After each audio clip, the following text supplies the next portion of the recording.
again, running again, believing again, will say this one is resilient. And let me speak and use parental license. All of you repeaters who are resilient. So I'm not speaking to strangers. If there's something you are doing for the second time, it's a sign you are resilient. Yes. Please don't be fooled by liars and who tell you that you must get everything right the first time. Even God never said that. You must get everything right the first time. It's not a must. You can get everything right the first time, but it's not a must. Most of the realities of life, you have to do it again and again and again until you get it right. So when God says be strong, he says to Joshua, Joshua, have a mind that says, if I happen to fall or stumble and I look around, there's no one to pick me up, or those around me are celebrating my fall, what do? Pick yourself up. What is courage? That's my definition. Courage is a readiness to proceed with purpose without familiar faces, places, and things. The willingness to continue with purpose without familiar places, familiar faces, and familiar things. If you are superstitious, you will think like this. Okay, my only brother passed away before I read the exam. So it will be the devil is in control, God forgot me, and then I'm just going to fail. Now, you don't know gravity that can be resisted. You stand up and say, bro, wherever you are, this exam is for you. I will ace it for you. Now you have courage. You are ready to proceed with purpose without familiar faces. And some of you, the way you depend on each other, hey, you scare me. The person that you depend on, if they can move 1 inch, you will fall 5 kilometers. But courage means familiar places may disappear. You can find yourself in a place where you never thought you could be, or where you always feared to be, or where you always try to avoid, and you find yourself in that place. Courage says the environment has changed, but destiny is calling. So I'm going to proceed without the stock sweets and the chewing gums and all the junk food I used to enjoy with the familiar. Destiny has not changed, but circumstances do change. Then you are courageous. If you could put the verse on the board. It's not the one I'm reading. I was just introducing concepts. Leave it in. 2 Corinthians 4, verse number 8 to 11. Put on the board so that I don't have to read from the Bible. Now, resilience is the courage to get up again. Resilience is the courage to resist forces of nature. The fact that something is a law of nature does not mean it's supposed to all the time. Most of the laws of nature, they just don't care whether you exist or not. They don't even know you are there. So if you're hoping a law of nature, it won't rain on the day of the main exam, forget it. Rain might come on the day of your wedding. It's not witchcraft. You just go to your wedding and have a wedding under the showers. Then you are resilient. Purpose drives you more than anything that comes against you. Do we have it? Wonderful. Please highlight all the we are's there. The we are's. Underline all the we are's. You can go down to 11. Check. Look at the we are, we.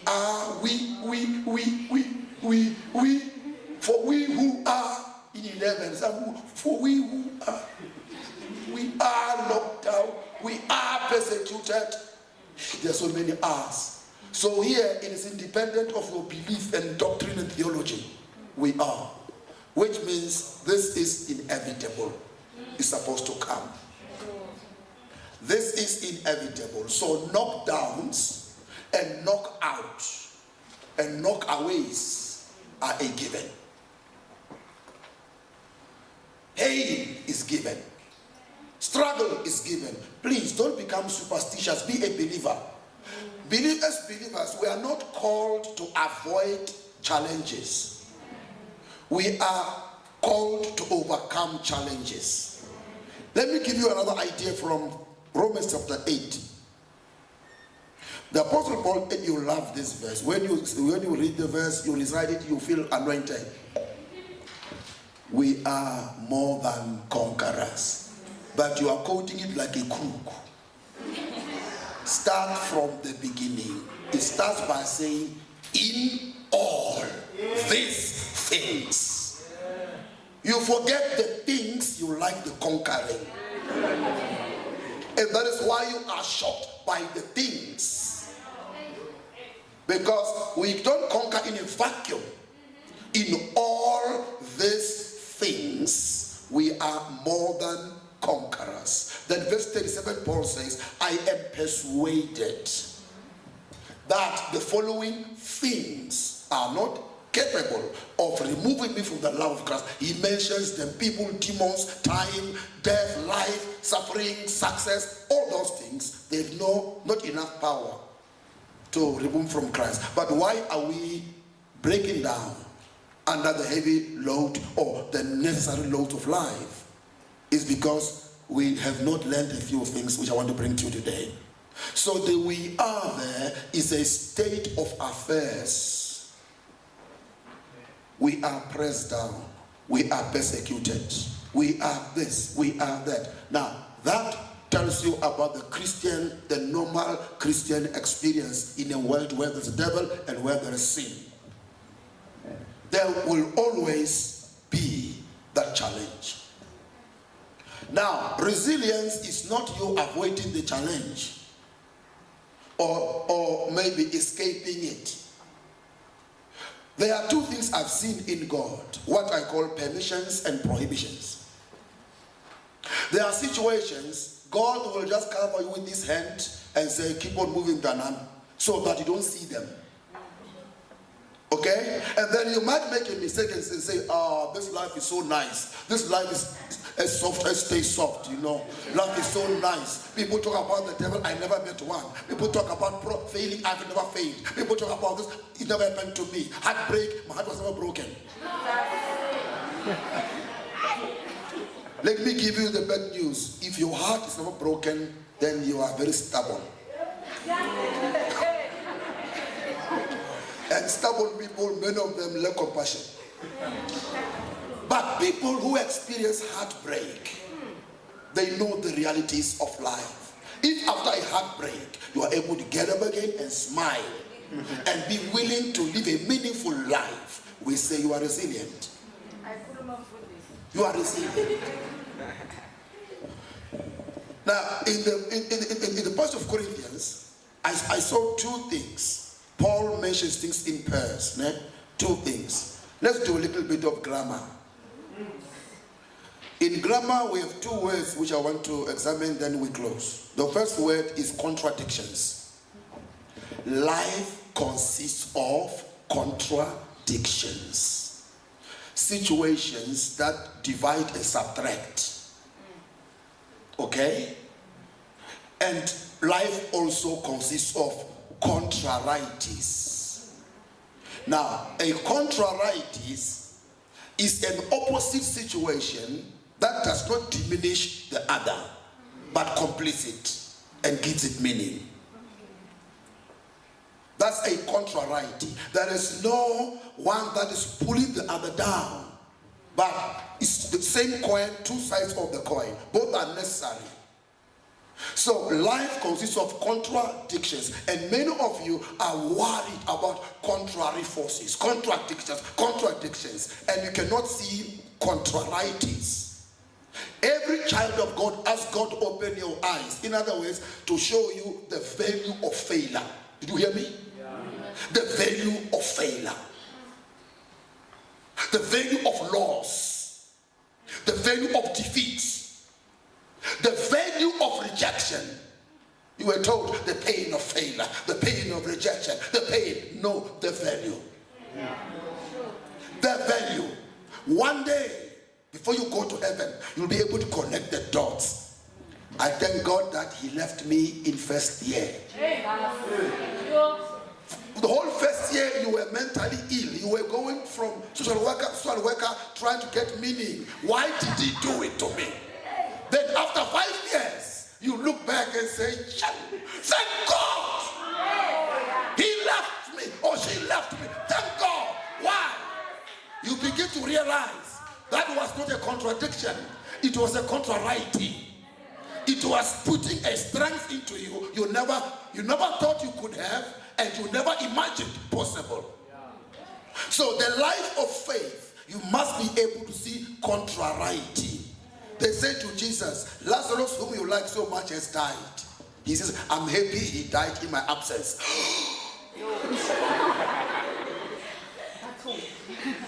John chapter 11, he says, oh, I'm happy that I was not there when he died. Then after 4 days of crusade, he says, let's go to Lazarus. He's sleeping, so I want to wake him up. I pass, don't go there, don't go there. He'll wake up anyway. People who sleep don't wake up. Then the Lord said, no, he's dead. And 4 days. Now you begin to see the contrariety. That the death of Lazarus was necessary to reveal a higher revelation of the power of the God whom we serve. But when things happen, you will not easily see contrariety, but you must be aware of it. You must be able to go to God and say, Lord, I don't know why, I don't know me, I don't know why now, but I know one day this senselessness will make sense. Then you watch the storm passing. After the storm, you realize it was not coming to kill you, it was clearing your path. That's when you realize God knew it would take me 20 years to clear the path. He just sent a storm. It even covered me. Then it passed. When I stand up, I realized now Avulila Masango. What opened the doors and the gates? The storm I thought was coming to kill me. I did not know God had a bigger plan with the storm. So don't pray fatalistic prayers. You fail 3 times. You say it means I'm useless. I don't think you did math lit at school. Math lit. Even math tells you numbers are limited. Why do you choose 3? Choose 30, man. Say out of 30 failures, I'm still on 3. I'm the corner. Why do you choose only 3 numbers and judge yourself? Why? No, you say in math they tell me numbers are unlimited. So it's only 3. And how many numbers do we have in nature? I think of endless numbers. So let me choose 40. I only failed 3 out of 40. So I still have 37 chances. 37 chances. People are surprised. You are starting again. You are happy again. After such a disaster, what happened? You chose the number. Others choose 2. After 2, I'm finished. You choose 20. Yeah. And you appear again. Then you pray again. You believe again. You trust again. And you love again. If I were you, I would never try it. Thank you, are not me. But some people, you must remind them, even in mislead, numbers are endless. So you chose 2. Twice. Once beaten, twice shy. That's your problem sometimes. Once beaten, Christ says, once beaten, take the second one. No shy. He beat you here, give the other side. So Christ didn't say once beaten. He said twice and no shy. That's resilience. Twice and no shy. Why? On the journey of purpose, there will always be all those instances. So contrarieties are negative situations in our own eyes which are producing a better character in us. One day I read to you Deuteronomy chapter 8, where God is making a disclaimer, a confession. You know, God makes a confession. Yes, he makes a confession. He says to them, you know why I made you walk through the desert where there's no Pick and Pay or ShopRite or anything? And now I'm going to explain to you why I made you suffer in human language. There are 3 things I wanted to instill in you, which only suffering can do. 1, I wanted to teach you that man does not live on bread alone. You know, you miss bread one day, I'm going to die. You don't have money in your pocket for one day, I'm poor. Your grammar is your enemy. Sometimes just check your grammar. Maybe grammar is your own witchcraft. Poor grammar can keep you in bondage. Just because somebody says, I hate you, then the whole world hates me. The problem is grammar. The whole world consists of 8 billion people, and only one said, I hate you. You say, maybe your grammar is just your problem. You just tell, oh, you are the only one. Out of 8 billion, you don't like me. I still have a good number to deal with, you know. And then I accept you are one. But there's 7 billion plus 9 of people I have not met. And among them, there'll be somebody who sees me for who I am, who sees my worth. Somebody said, there are people who will never see any value in you, but don't become one of them. Yes, and it's their democratic right or democratic right to see what they see in you, and it's not your fault if they don't see good. It's not your fault. The problem is their vision. They can't see good. They are confessing, I don't see good. They are not saying there's no good. They say they don't see it. Contrarieties of life. Therefore, the struggle that the believer faces in achieving the divine mandate are necessary bridges. See them as necessary. You know why verse tests you in many ways? They are looking for a reason to graduate you. It's not because they hate you. They are looking for a valid reason to promote you, to give you the degree. So they test this way, test that way, push this way, push that way. And then you fall, you rise, you fall, you rise. Then they say, you come and obtain your degree. I failed driver's license 3 times because I was too educated.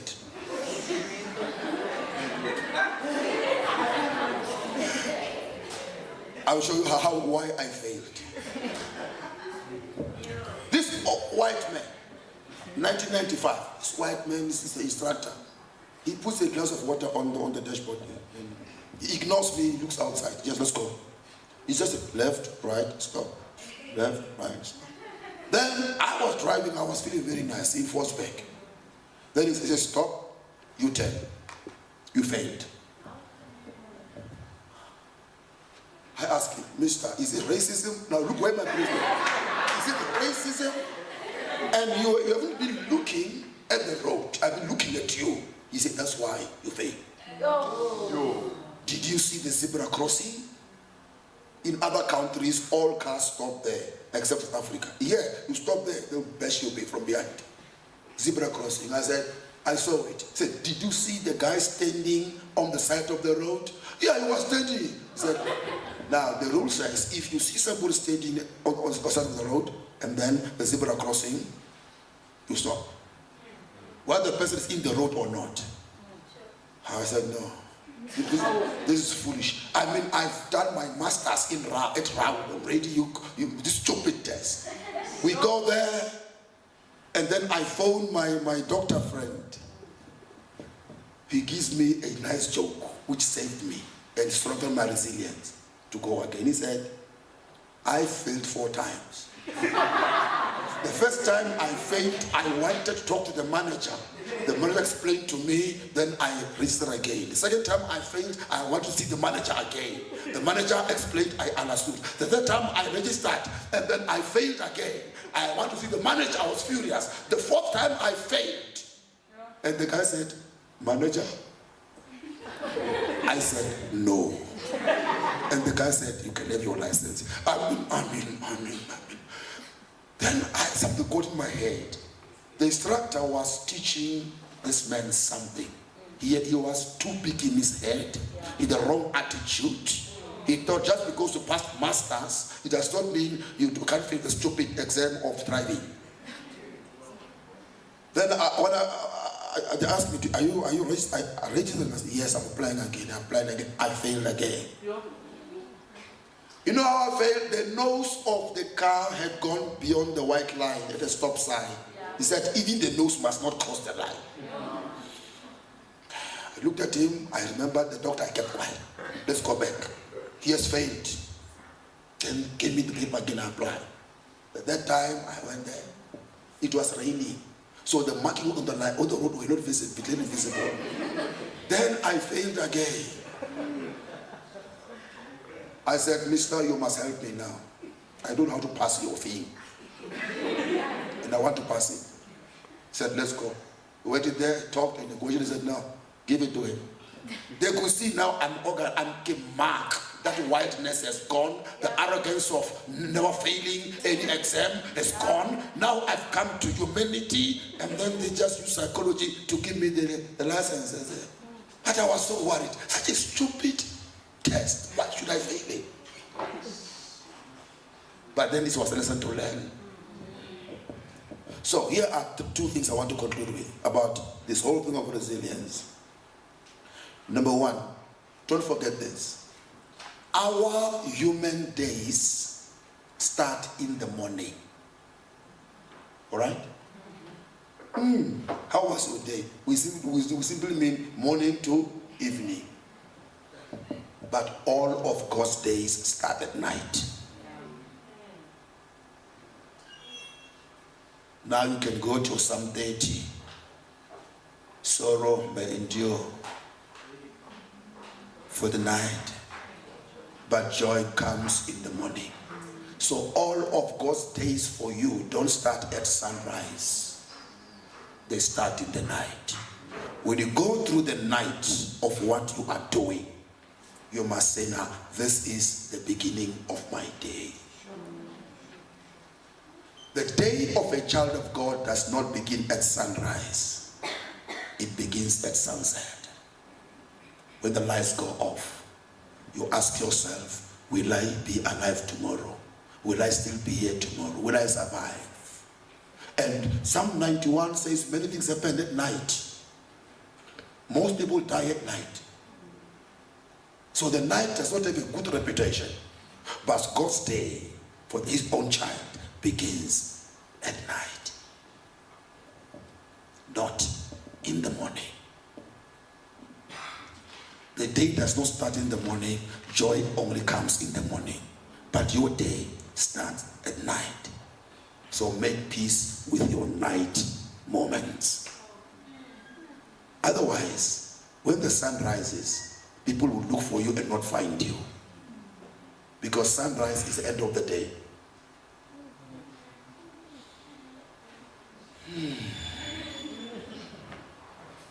Stop cursing the night. Stop cursing the bad weather. Stop cursing any contrary ideas and thoughts against your destiny. You are not here to fulfill anybody's desires. You are here to fulfill a mission put in your heart by God. Therefore, don't use people as an excuse. They don't support me. They don't do this. They don't greet me. Why should they? Why should they? They don't love me. Why must they love you? Everyone you meet is fighting a bigger devil than the one you are complaining about. So there are people that will be looking at you and they won't even be able to see you. Because they are worried about things which eat them up. When you want everybody to see you, everybody to smile, everybody. All human beings must be chichi to you. I hear that chichi smiles for no reason. Yeah, that's why you all love her. She just smiles without being aware that she's smiling. Unfortunately, there's only one. There are not even two at CAF. It's only one. She can't, if she's not here, she's got some things to do. Is your day going to be a bad day? Your day, child of God, starts at night. Christ doesn't promise heaven now. He promised a cross. He promised persecution. He promised tribulations. He promised trials. Your best day in life begins at night. Therefore, when the night falls on you, that's when you expect joy in the morning.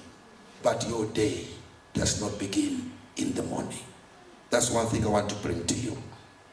Number 2, victory is guaranteed by God, but victory is never a gift. Victory is merited. There are places where God will do things for you, and there are places where God will give you power to do things. Please know the difference. Because our Father will not do for us what He told us to do. When God gives you power, His ability to do. There are times, and very few times, where God will say, my child, just stand still and watch me do it for you. But most of the time, it is God giving you power and wisdom and grace to make things happen. It is in the process of making things happen where your heart breaks down, your back breaks down, your brain breaks down. You even lose your identity. You're no longer sure whether you are human or you are a tomato. Then Master Kekana will call you schizophrenic or something. Schizophrenic. Excuse me, what we are kids Lomont. You must ask the counselors and social workers, they have names for us.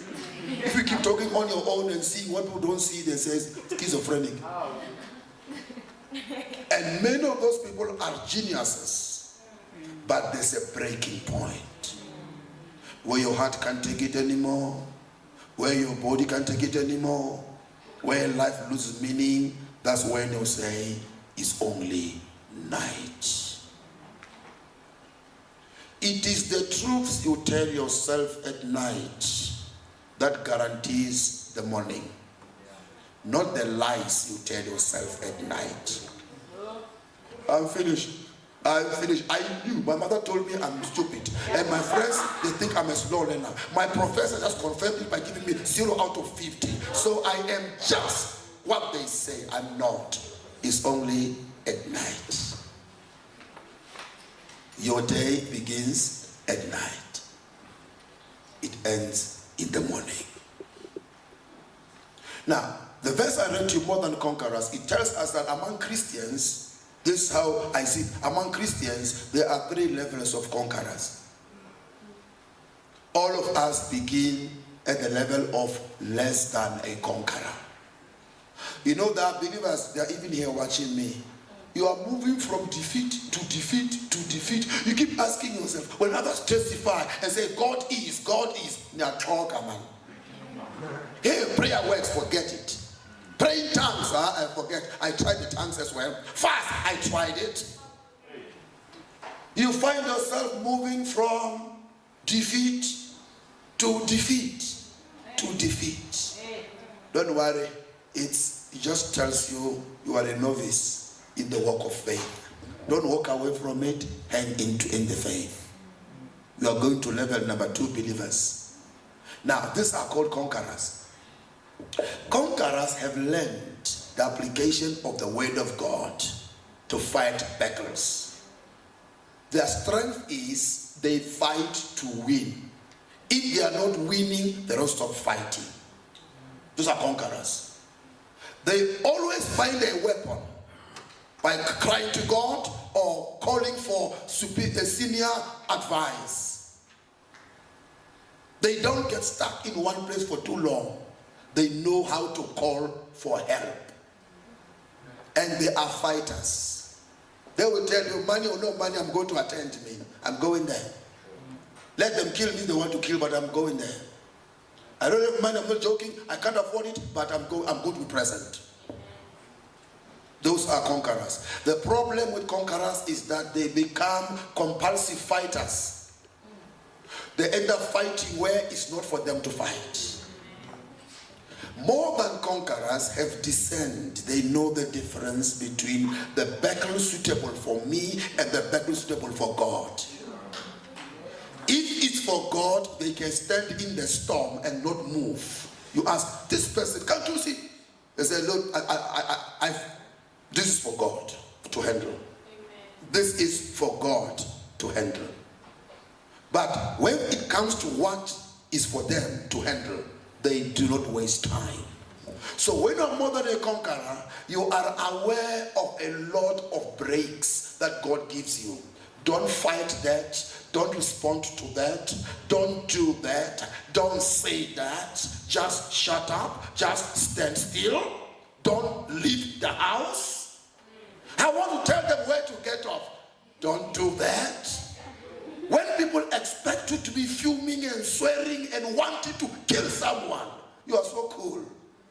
You know that that battle, the Lord has handled it.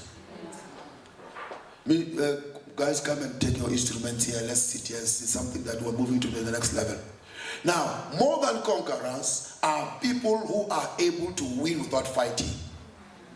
Because they have learned walking with God.